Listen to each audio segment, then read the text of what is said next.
भारत में इन दिनों बाबर का नाम सिर्फ इतिहास की किताबों तक सीमित नहीं है। उसे लेकर सियासत गर्म है। कहीं कहा जा रहा है कि बाबर का नाम मिटा दो, निशानियां बदल दो, इतिहास की पहचान नहीं कर दो। लेकिन उसी समय देश की सीमाओं से दूर उज़्बेकिस्तान का प्रतिनिधिमंडल काबुल में उनकी मज़ार पर जाकर फूल चढ़ाता है और उसे अपनी विरासत बताता है। एक तरफ नाम बदलने की आवाज़ें, दूसरी तरफ सम्मान जताने की तस्वीरें। ये विरोधाभास बहुत कुछ कहता है। क्या इतिहास को खत्म किया जा सकता है, या वो हर बहस के बीच फिर सामने आ खड़ा होता है? बाबर का नाम आज सिर्फ एक शासक का नाम नहीं, बल्कि स्मृति, राजनीति और पहचान की जंग का प्रतीक बन चुका है।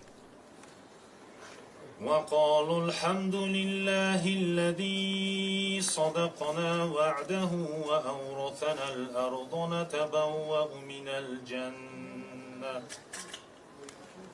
نتبوأ من الجنة حيث نشاء فنعم أجر العاملين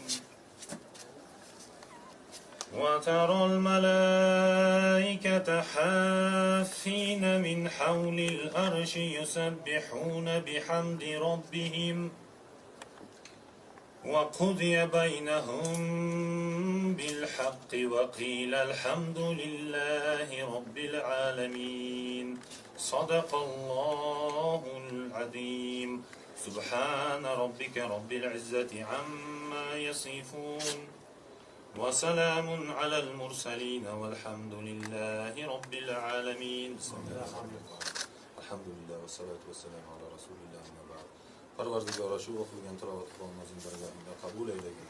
Undan hosil bo'lgan savobdan avvalo payg'ambarimiz Muhammad Mustafa sallallohu alayhi va sallam ruh poklariga hamda bu dunyodan o'tgan jamiki ahli islom marhum va marhumalarning arvohlariga, xususan mana shu yerda yotgan ajdodimiz, bobokalonimiz Muhammad Zahiriddin Bobur ruh poklariga baxshida qildik. Yotgan joylarini g'aniy rahmat, shoista jannat qilib, qabrlarini Qur'on nuridan munavvarlaydi. Parvardigora o'zing qiyomatda jannat naimlariga dohil bo'lishligini nasib qilgin. Sallallohu ta'ala